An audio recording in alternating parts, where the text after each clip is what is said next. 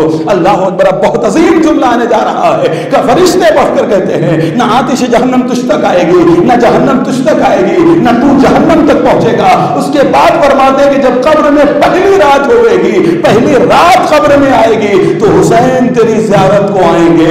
اللہ اکبر، حسین تیری زیارت کو آئیں گے، حسین تیری زیارت کو آئیں گے۔ شاید میں جملہ پہنچا نہیں پایا، آج کل لوگ بڑا ڈرا دیتے ہیں، بچھو آئیں گے، سانپ آئیں گے، یہ آئے گا، اژدہا آئے گا، وہ آئے گا، یہ آئے گا۔ عزیزو، ظاہر حسین کو ڈرنے کی ضرورت نہیں ہے، اس لیے کہ جس قبر میں حسین آتا ہے وہ قبر نہیں ہوتی ہے، جنت کا ٹکڑا بن جاتی ہے۔ اور عزیزو یاد رکھیے گا، جنت میں آرام ہوتا ہے، سانپ بچھو نہیں ہوتا ہے۔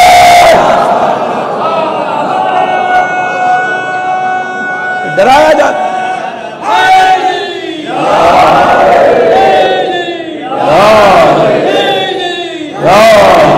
اللہ سلامت رکھے، اللہم صلی اللہ محمد بس جانے محترم، جزاک اللہ مولا سلامت رکھے۔ اللہ اکبر، اذان محترم، جس قبر میں حسین آتے ہیں وہ قبر نہیں ہوتی، جنت کا ٹکڑا بن جاتی ہے۔ اب کوئی یہ نہ کہہ دے کہ مولانا بہکا رہے ہیں نوجوانوں کو، بڑے ٹھپے لگنے لگتے ہیں بھائی، معاملہ ہی فضیلتوں کا ہے۔ کئی جگہ کہہ کے آ رہا ہوں، کہہ لگے کہ مولانا بہکانے ہم خود بھی بتا دوں، ریکارڈنگ پہ خود امام جمعہ ہوں بھائی، 5 وقت کی نماز اسی مسجد میں پڑھاتا ہوں۔ تو کوئی یہ نہ کہہ دے کہ جی کہہ لگے جا بس ان لوگ کا تو کام ہی یہی ہے کہ گمراہ کیے جاؤ۔ اب میں کیا کروں اذان محترم کہ کچھ لوگوں کو فضائل بھی جو ہے وہ لگتے ہیں کہ گمراہ کر رہے ہیں۔ اللہ اکبر، اذان محترم ذرا سوچی، نعوذ باللہ، کہ ان کو فضائل بھی یہی لگ رہے ہیں۔ ہاں اب نہیں سمجھ میں آ رہے ہیں، حسین نہیں سمجھ میں آ رہے ہیں۔ اللہ اکبر، تو نہ سمجھ میں آئے، 1400 سال پہلے دیکھ کر نہیں سمجھ پائے لوگ۔ اس وقت بھی حسین کا جملہ تھا اور آج بھی حسین کا جملہ ہے نہ سمجھنے والوں کے لیے۔ حسین نے کہا تم سمجھ بھی نہ پاؤ گے، اس لیے کہ تم سمجھو گے کیسے، اس لیے کہ سمجھنے کے لیے عقل کا کام کرنا ضروری ہے، اور عقل کام کرتی ہے جب پیٹ بھرا ہوا ہوتا ہے۔ جس کا پیٹ حلال سے بھرا ہوا ہوگا تو اس کی عقل حلال کام کرے گی۔ شاید میرا جملہ نہیں پہنچا۔ امام حسین علیہ السلام نے قیامت تک کے لیے معیار بنا دیا ہے کہ جس کی سمجھ میں حسین نہ آئے یہ سمجھ لینا کہ اس کا شکم مال حرام سے بھرا ہے۔ شکم مال حرام سے بھرا ہوتا ہے، پھر حسین نہیں سمجھ میں آتا ہے۔ اللہ اکبر۔ اور عزیزو، امام نے پوچھا، سوال کیا تھا میرے مولا نے، سرکار نے کیوں قتل کر رہے بغضاً لأبیک۔ اللہ اکبر۔ اور جب یہ بغض چھاتا ہے دل و دماغ کے اوپر، ایک صلوات پڑھے بچوں، یہ لائٹیں بند کر دوں تاکہ تم بعد میں یہ آف کر دو ورنہ بعد میں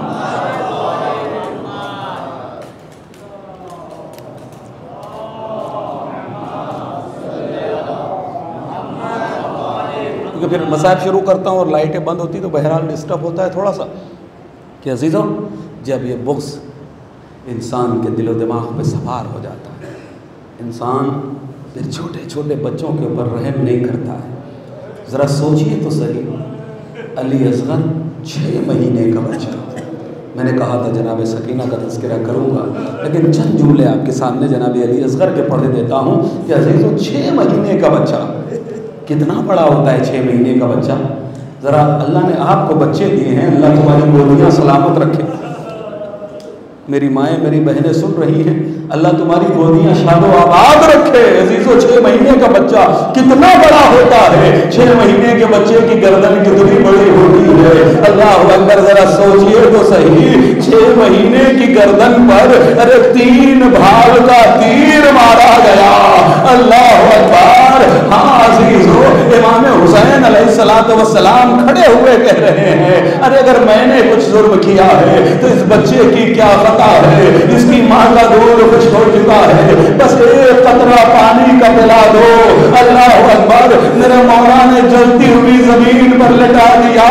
ہاں عزیزو، روایتوں کے جملے یہ ہے، زمین اتنی جل رہی تھی کہ اگر دانا ڈال دیا جائے تو دانا مل جایا کرتا تھا، ایسی جلتی زمین پر 6 مہینے کا بچہ ایڑیاں رگڑ رہا ہو۔ اللہ اکبر۔ پتھر دل ہوتا تو وہ بھی پانی پلا دیتا، لیکن ہائے یہ یزیدی لشکر کو رحم نہ آیا۔ ہاں عزیزو، بس ایک جملہ پڑھے دیتا ہوں۔ روایت یہ کہتی ہے جب علی اصغر کو حسین نے ہاتھوں پر اٹھایا، حسین کے ہاتھ پر تیری لگی، حسین نے کچھ نمی کو محسوس کیا، حسین نے پلٹ کر دیکھا، میرا بچہ وارث اسماعیل ہے۔ اسماعیل میں ایڑیاں رگڑی تھی، زمزم جاری ہو گیا تھا، علی اصغر میں بھی ایڑیاں رگڑی ہے۔ اللہ جانے کہیں چشمہ تو جاری نہیں ہو گیا، حسین کو چشمہ نظر نہیں آیا۔ اب روایت یہ کہتی ہے حسین نے جیسے ہی علی اصغر کا کرتا الٹا تو کیا دیکھا، 6 مہینے کے بچے کے کمر پر آملے بڑھ چکے ہیں، چھالے بڑھ چکے تھے۔ ہائے چھالوں کا پانی۔ اللہ تمہارے بچے سلامت رہے، اللہ کسی کے گھر ایسے نہ اجڑے جیسے زہرا کا گھر اجڑا ہے، مصطفیٰ کا چمن ویران ہو گیا ہے۔ تمہیں بیوی صدیقہ طاہرہ دعا دے کے جاتی ہے۔ علامہ دربندی کہتے ہیں کہ زہرا مجلس میں آتی ہے، بیوی کی پسلیاں ٹوٹی ہوئی ہے، کلائی ٹوٹی ہوئی ہے، اللہ جانے کون سا ہاتھ پسلیوں پر ہوتا ہوگا، کون سے ہاتھ میں رومال ہوتا ہوگا۔ ایک رونے والے کے قریب آ کر کہتی ہے، اے رونے والے یہ تیرے آنسو نہیں ہے، میرے زخمی حسین کا مرہم ہے۔ اللہ اکبر۔ عزیز جب رو کر ازلار چلے جاتے ہیں، بیوی سر سے ردا کو اتارتی ہے، فرش عذاب بچھا دیتی ہے، ہاتھوں کو بلند کر کے کہتی میرے معبود ان رونے والوں کو سلامت رکھنا۔ کربلا کے میدان میں کربلا کی جلتی رہتے، جس کا پورا گھر اجڑ گیا ہو وہ تمہیں جینے کی دعا دے جاتی ہے۔ بس عزیزو ایک جملہ پڑھوں گا، کل میں نے پڑھا تھا آپ کے سامنے جناب سکینہ کے مصائب میں کہ بیوی کے در چھین لیے گئے۔ خولی کہتا ہے کہ بچی اتنی چھوٹی تھی کہ بچی کو در اتارنے نہیں آتے تھے، تو ملون کہتا ہے مختار میں آگے بڑھا اور بڑھنے کے بعد میں نے بچی کے مرتبہ بندوں کو پکڑا، پکڑنے کے بعد اب جو کھینچا ہے تو کان کی لبیں زخمی ہو گئی، خون کا فوارہ جاری ہو گیا۔ 4 برس کی بچی نے آواز دی، اے چچا عباس۔ میرا مولا امام زمان سلام کر کے کہتا ہے السلام علیک یا نبی السائلات، اے بہتے ہوئے خون تجھ پہ میرا سلام۔ یہ خون کہاں سے کہاں تک بہتا رہا، کربلا سے کوفہ، کوفہ سے شام۔ عزیزو آپ کما لگاتے ہیں، زنجیر لگاتے ہیں، ڈاکٹرز کا یہ کہنا ہے کہ اگر کہیں پر زخم لگ جاتا ہے تھوڑی دیر خون بہتا رہتا ہے اور اس کے بعد وہ خون وہ زخم بھر جاتا ہے، خون نکلنا بند ہو جاتا ہے۔ اللہ اکبر۔ لیکن پھر ڈاکٹر کہتے ہیں کہ ہاں اگر اسی زخم کو بار بار کریدا جائے، اگر بار بار اس زخم کو کریدا جائے تو پھر خون بند نہیں ہوگا۔ خون رکنے کے لیے ضروری ہے کہ زخم کو آرام دیا جائے۔ اگر زخم بار بار کریدا جائے گا نا تو زخم سے خون بہتا رہے گا۔ اللہ اکبر۔ میرا امام زمان سلام کرتا ہے السلام علیکم یا نبی السائلات، اے بہتے ہوئے خون تجھ پہ میرا سلام۔ 4 برس کی معصومہ کا خون، عزیزو وجہ کیا ہے؟ ذرا سروں کو بلند کرو، میری جانب دیکھو۔ اللہ اکبر۔ آپ نے 4 برس کی بچی دیکھی ہے، ارے بچی کتنی بڑی ہوتی ہے، ایک جوان کا ہاتھ کتنا بڑا ہوتا ہے، بچی کا رخسار کتنا بڑا ہوتا ہے، کیا بچی کا رخسار اتنا سا ہے، جوان کا ہاتھ بڑا ہے۔ اللہ اکبر۔ ارے جب جب سکینہ کو تماچے لگائے جاتے تھے، ارے ہر بار انگلیاں رخسار سے بڑھ کر کانوں تک پہنچ جاتی تھی، اس لیے کہ سکینہ کا ارے رخسار چھوٹا تھا، ظالم کا ہاتھ بڑا تھا، ہر تماچے پر سکینہ کے کانوں سے لو۔